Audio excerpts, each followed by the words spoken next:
Alors bonjour à tous. Aujourd'hui, c'est moi qui ai la chance de partager un peu avec vous ce que j'ai sur le cœur dans cette vidéo. C'est vrai que ces derniers jours, on a pas mal parlé de Jésus, de ce soleil qui se lève, ce soleil vers lequel on devrait et on est appelé à se tourner aussi, de rayonner de sa personne, de sa présence autour de nous aussi. Et aujourd'hui, on est dimanche de l'Ascension. J'aimerais regarder un petit peu avec vous déjà un texte que j'ai choisi qui parle de l'ascension de Jésus. Donc, dans Marc 16, versets 15 à 20. Donc, je vais le lire. Marc 16, 15. Puis il leur dit, donc Jésus qui parle là à ses disciples, allez dans le monde entier, proclamez la bonne nouvelle à toute la création. Celui qui croira et qui sera baptisé sera sauvé, mais celui qui ne croira pas sera condamné. Voici les signes qui accompagneront ceux qui auront cru en mon nom. En mon nom, ils pourront chasser des démons, parler de nouvelles langues, attraper des serpents, et s'ils boivent un breuvage mortel, celui-ci ne leur fera aucun mal. Ils poseront les mains sur les malades, et ceux-ci seront guéris. Après leur avoir parlé, le Seigneur fut enlevé au ciel, et il s'assit à la droite de Dieu. Quant à eux, ils s'en allèrent prêcher partout. Le Seigneur travaillait avec eux et confirmait la parole par les signes qui l'accompagnaient.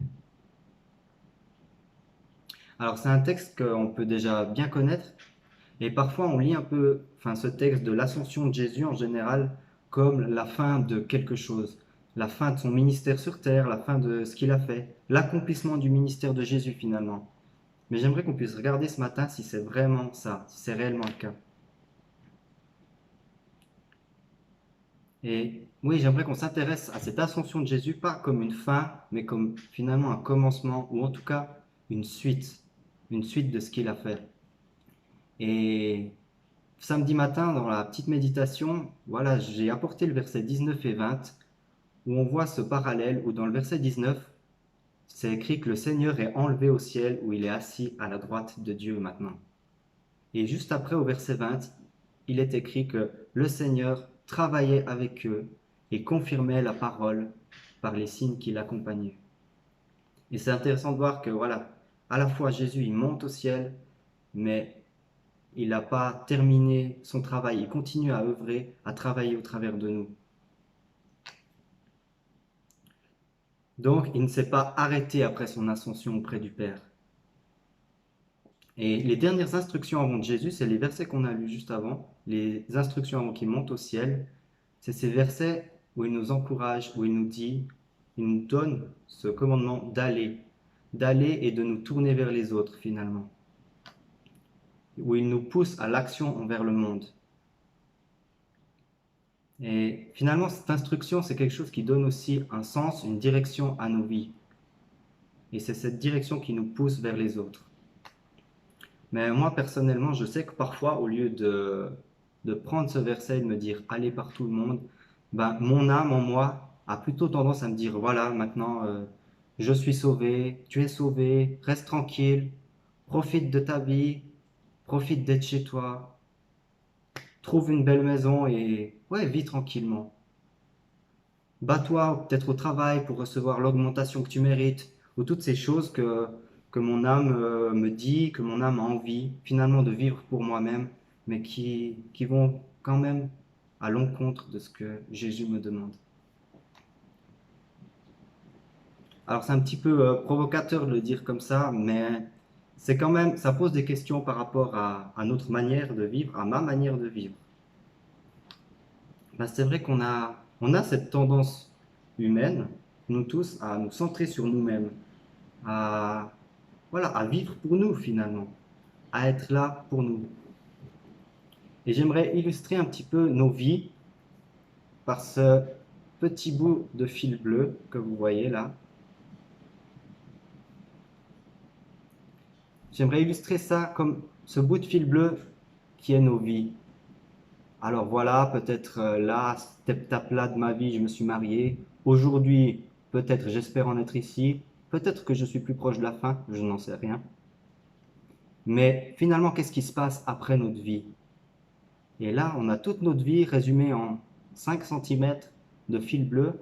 J'aimerais qu'on s'interroge sur qu'est-ce qui se passe après, sur ce long fil rouge, finalement, de notre éternité, qui va se dérouler sur des mètres, des dizaines de mètres, des centaines de mètres, des milliers de mètres. Et voilà, pour nous donner peut-être une petite idée de la proportion des choses de notre petit bout de vie ici sur Terre. Et c'est vrai qu'on est dans une société ici, occidentale, où la mort, on a peur, où on refuse finalement la mort, où on se bat contre elle continuellement, où on essaye de la repousser, de la retarder continuellement. Et j'ai rencontré plusieurs personnes de différentes cultures où la mort n'est pas quelque chose qui est autant, entre guillemets, si je peux dire, dramatisé que chez nous, où elle est finalement acceptée comme une partie de la vie, où cette étape-là de la mort fait partie de la vie.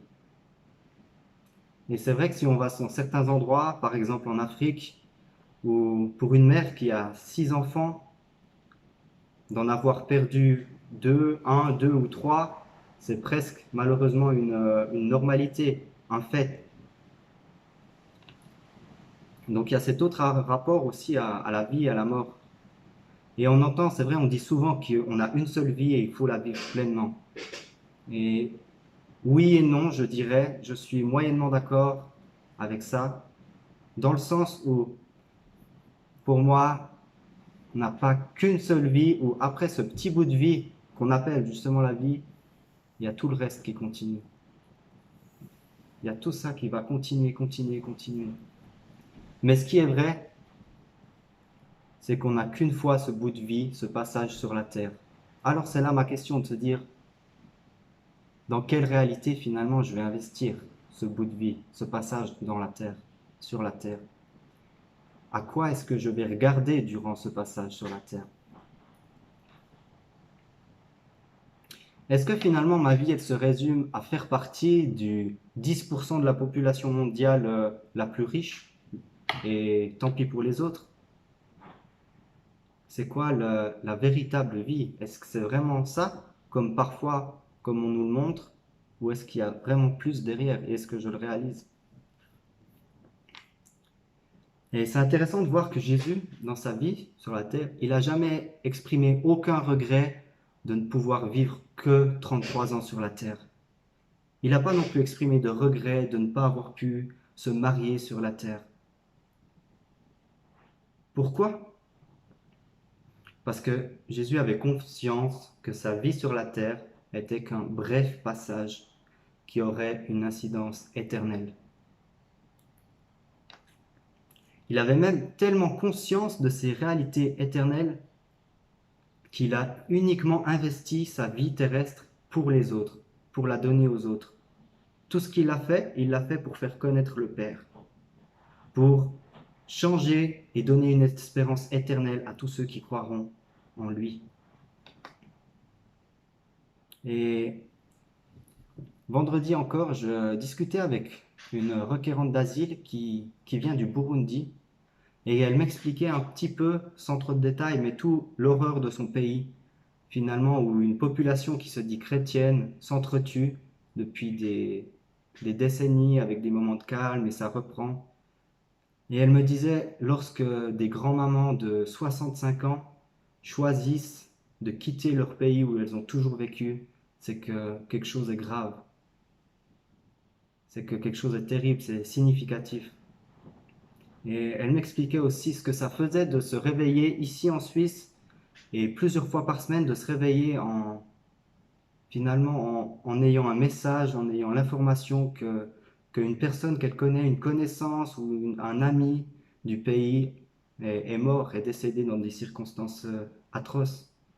Et voilà, là, elle m'expliquait, je ressentais toute cette souffrance et finalement c'est quelque chose que je ne peux pas imaginer, qu'on ne peut pas comprendre sans l'avoir vécu, je pense.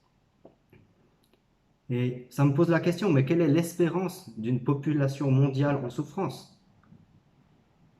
Mais même, je ne crois pas qu'il y a besoin d'aller si loin. Finalement, quelle est Quelle est l'espérance de mon voisin un petit peu riche et prétentieux, mais qui au fond de lui est désespéré, qui cherche à vivre quelque chose de différent?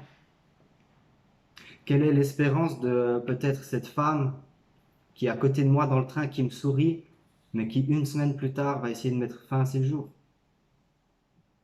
Et ça, c'est aussi nos réalités qu'on ne perçoit pas toujours, mais nos réalités ici en Suisse. Et finalement, qui va leur parler de cette espérance? Qui va investir pour ce qui est éternel? Donc, dans l'appel de Jésus d'aller, c'est vraiment un appel à vivre notre temps sur la terre pour tourner vers les autres, pour permettre aux gens d'entendre la bonne nouvelle, d'entendre le message d'espérance qu'il y a.